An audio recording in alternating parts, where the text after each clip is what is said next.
Good evening sir. Good evening, good evening. Finally आज तुम मेरे घर पर आ ही गई। आपने बुलाया था सर। हाँ हाँ, तुम बाहर क्यों खड़ी हो? आओ ना अंदर।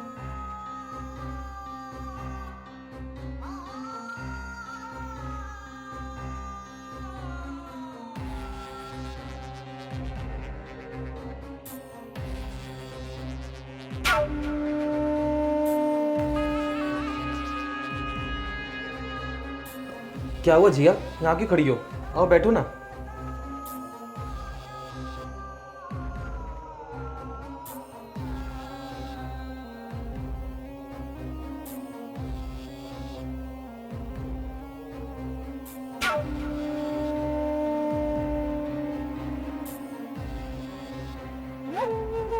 और बताओ जिया, कैसा आना हुआ तुम्हारा? सर आपने बुलाया था सैलरी के लिए। ओह हाँ, सैलरी के लिए बुलाया था। अच्छा जिया, तुमसे एक बात पूछूं? पूछो सर। तुम मैरिड हो? जी सर मैरिड हूँ, तभी तो ये मंगलसूत्र पहनती हूँ। ठीक है ठीक है। अच्छा जिया, मैं तुमसे ये पूछना चाहता हूँ, तुम्हारी सैलरी कितनी है? 25,000। बस 25,000? अरे जिया, 25,000 में आजकल होता क्या है, कैसे गुजारा कर लेती हो तुम? अच्छा, अगर मैं तुम्हें एक ऑफर दूं, 25,000 के अलावा मैं तुम्हें 50,000 पे दूं तो? क्या मतलब? अरे अब इतनी भी भोली मत बनो। शादीशुदा हो, जवान हो, एक्सपीरियंस हो, तो मैं तुमसे क्या चाहूंगा? एक लड़का एक लड़की से क्या चाहता है? बस तुम मुझे खुश कर दो और बदले में 50,000 पे ले लो। देखिए सर, मैं कोई ऐसी वैसी लड़की नहीं हूँ। मैं खुद मेहनत से पैसा कमाना जानती हूँ। आपने मुझे सैलरी देने के लिए घर पर बुलाया था, आप मुझे सैलरी दे दीजिए। मुझे लेट हो रहा है, मुझे घर जाना है। अरे मैंने कब कहा तुम ऐसी वैसी लड़की हो? अरे 50,000 पे छोटी मोटी रकम नहीं होती है। चलो ठीक है, मैं अपने ऑफर को ना बढ़ाता हूँ। 50,000 के साथ साथ ना मैं तुम्हें प्रमोशन भी दूंगा।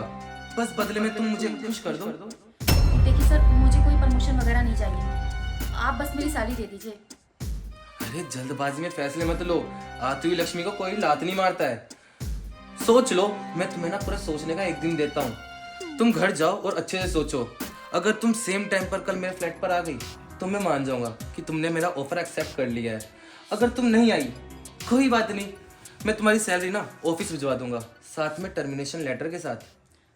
वैसे सर, मैं आपसे एक बात पूछूं? हाँ पूछो जरूर। आप सबको सैलरी देने के लिए घर पर ही बुलाते हैं क्या? हाँ, मैं कंपनी के सारे स्टाफ को ना सैलरी देने के लिए घर पर ही बुलाता हूँ। क्यों, क्या हुआ? घर पर क्यों बुलाते हैं आप? अरे ये मेरी मर्जी है, ये मेरे खुद के बनाए हुए रूल्स है जिन्हें मैं फॉलो करता हूँ।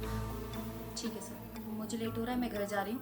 और हाँ सर, मेरा जवाब जो आज है ना, वही कल भी रहेगा। मेरा जवाब बदलने वाला नहीं है। अरे मैं तुम्हें पूरा एक दिन दिया है सोचने के लिए, सोचो जाकर। अब तुम जा सकती हो। ठीक है सर, मुझे लेट हो रहा है, मैं घर जा रही हूँ। हाँ, बेचारी कहेंगी, कितनी नादान है, शायद जानती नहीं है ये पैसों में कितनी ताकत होती है। मैं जानता हूँ ये मेरे पास जरूर आएगी कल।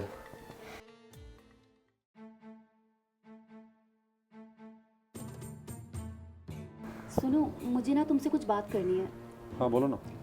वो मेरे हेलो। हेलो, शर्मा जी से बात हो रही है? हाँ बोल रहा हूँ, आप कौन? मैं बैंक से बात कर रही हूँ। 2 महीने से आपने अपनी ईएमआई नहीं भरी है, ये तीसरा महीना है। अगर इस महीने भी आपने अपनी ईएमआई टाइम से नहीं भरी तो आपके लिए लीगल एक्शन लिया जाएगा। नहीं नहीं मैडम, आप ऐसा कुछ मत कीजिए, मैं इस महीने सब कुछ क्लियर कर दूंगा। देख रही हूँ, 2 महीने से तो आप कर नहीं पाए, इस महीने नहीं किया तो आप खुद देखिएगा। मैम पक्का हो जाएगा, प्लीज़। क्या हुआ? कुछ नहीं यार, पर्सनल लोन लिया था, उसकी ईएमआई नहीं भर पा रहा हूँ 2 महीने से। बैंक की तरफ से धमकी वाला कॉल था कि अगर इस महीने भी मैंने ईएमआई पे नहीं किया ना तो लीगल एक्शन लेंगे। अब समझ में नहीं आ रहा क्या करूँ क्या नहीं। खैर वो सब छोड़ो, तुम कुछ बोल रही थी ना? नहीं कुछ नहीं, मैं ये बोल रही थी कि तुमने खाना खाया? हाँ मैंने तो खा लिया। तुम आज ऑफिस गई थी ना, सैलरी मिलने वाली थी, क्या हुआ, मिली? नहीं, वो कल मिलेगी। तुम्हारी सैलरी एक बार कल मिल जाए ना, सबसे पहले मैं ईएमआई पे करूँगा यार। दिमाग फटने वाला है ईएमआई की वजह से। और थैंक यू सो मच, इतने बुरे टाइम में भी तुमने मेरा साथ नहीं छोड़ा। अरे पत्नी हूँ तुम्हारी, कैसे बुरे वक्त में तुम्हारा साथ छोड़ सकती हूँ? Thank you so much. अब तुम भी कुछ खा लो, है ना? ठीक है।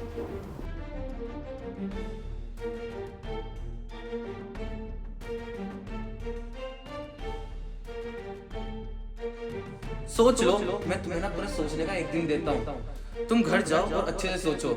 अगर तुम सेम टाइम पर कल मेरे फ्लैट पर आ गई तो मैं मान जाऊंगा कि तुमने मेरा ऑफर एक्सेप्ट कर लिया है। मेरे पास इस कमीने बॉस की बात मानने के सिवा कोई और रास्ता नहीं है। मेरे पति बेचारे पहले ही परेशान हैं, मेरी सैलरी से आस लगाए बैठे हैं। अगर मैंने उसकी बात नहीं मानी तो वो मेरी सैलरी नहीं देगा। नहीं, मुझे अपने पति को इस मुसीबत से निकालना पड़ेगा। अगर EMI नहीं भरी तो उन पे केस हो जाएगा, पुलिस केस।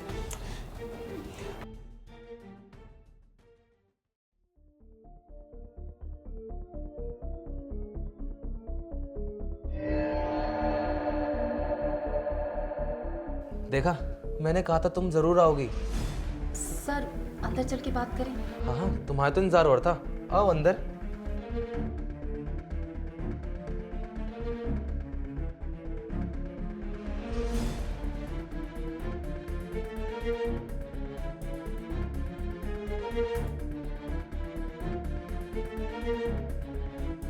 बहुत अच्छा किया कि तुमने मेरी बात मान ली। सर पैसे में बहुत ताकत होती है, अच्छे अच्छों का जमीन बिक जाता है, तो मैं क्या चीज। ये तुमने बहुत अच्छी बात कही, समझदार हो तुम। अच्छा, अब जिस काम के लिए तुम आई हो वो काम करें। सर पहले पैसे दे देते। अरे तुम्हारे पैसे तुम्हें मिल जाएंगे, पहले मजे ले लेते हैं, फिर तुम्हें तुम्हारे पैसे भी दे दूंगा। हाँ सर, लेकिन मुझे पहले पैसे चाहिए। अरे कल तो तुम बहुत बड़ी बड़ी बातें कर रही थी, अब देखो तुम तो बड़ी पैसों की भूखी निकली। चलो ठीक है, मैं तुम्हारे पैसे ले आता हूँ।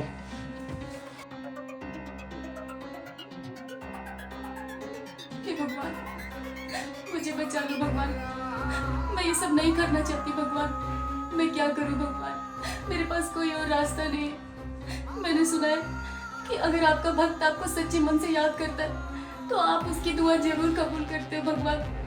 मेरी माँ ने कहा था कि जब भी कोई तेरे ऊपर मुसीबत आए तो भगवान को याद कर लेना। भगवान, आज मुझे आपकी मदद की जरूरत है। मैं अपने घर से पवित्र आई हूँ और यहाँ से पवित्र ही जानी चाहिए। मैं अपने पति से बहुत प्यार करती हूँ, मैं अपने पति को धोखा नहीं देना चाहती। भगवान, कुछ भी करके मेरी इज्जत बचा लो, मेरी इज्जत पर दाग नहीं लगना चाहिए। भगवान प्लीज भगवान मेरी मदद करो, कोई चमत्कार करो भगवान।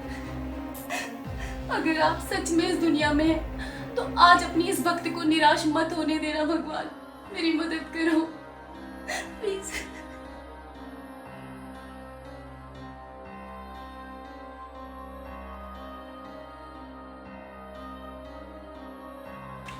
जिया, ये लो तुम्हारे पैसे। अब देखो, मैं तुम्हें तुम्हारे पैसे दे दिए, अब तो तुम खुश हो ना?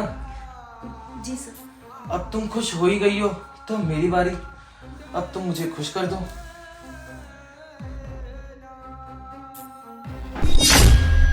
जिया, क्या हुआ सर? मेरे दिल में क्या हुआ सर? सर लगता है इसको हार्ट अटैक आ गया है। अच्छा हुआ तू मर गया, तेरे जैसे इंसान को तो मर ही जाना चाहिए। अरे तुम जैसे लोगों की वजह से ना लड़कियां कहीं पर भी सेफ नहीं है, ना ऑफिस में, ना घर पर, ना रोड पर। अरे तुम जैसे लोग अपने आप को समझते क्या हो कि पैसे के दम पर किसी भी लड़की का इज्जत का सौदा कर दोगे क्या? भगवान जी आपका लाख लाख धन्यवाद कि आज आपने मेरी इज्जत बचा ली, वरना इस कमीने ने तो कोई कसर नहीं छोड़ी थी। भगवान आज मुझे विश्वास हो गया कि आप अपने भक्तों की हमेशा मदद करते हो। मेरी माँ कहती थी कि कलयुग में भी भगवान होते हैं। आज मुझे इस बात का यकीन हो गया। आज आपने मेरी इज्जत तार तार होने से बचा ली, वरना मैं अपने पति को क्या मुंह दिखाती। मैं अपने पति से बहुत प्यार करती हूँ, लेकिन मजबूरी में मुझे इस कमीने के पास आना पड़ा। तुझे तो नर्क में भी जगह नहीं मिलेगी, तू सड़ेगा ऐसे ही। और मैं किसी को नहीं बताऊंगी कि तू मर गया है, ना ही हॉस्पिटल में कॉल करूंगी, ना ही पुलिस को बताऊंगी। तू ऐसे ही मरेगा सड़ सड़ के। तेरी ना आत्मा को कभी शांति नहीं मिलेगी, हमेशा तड़पेगा तू ऐसे ही। मुझे तो पैसे मिल गए, इससे पहले कि कोई यहाँ पर आ जाए मैं यहाँ से निकलती हूँ। और तू मर, ऐसे ही सड़ सड़ के मरेगा तू, कीड़े पड़ेंगे तुझे।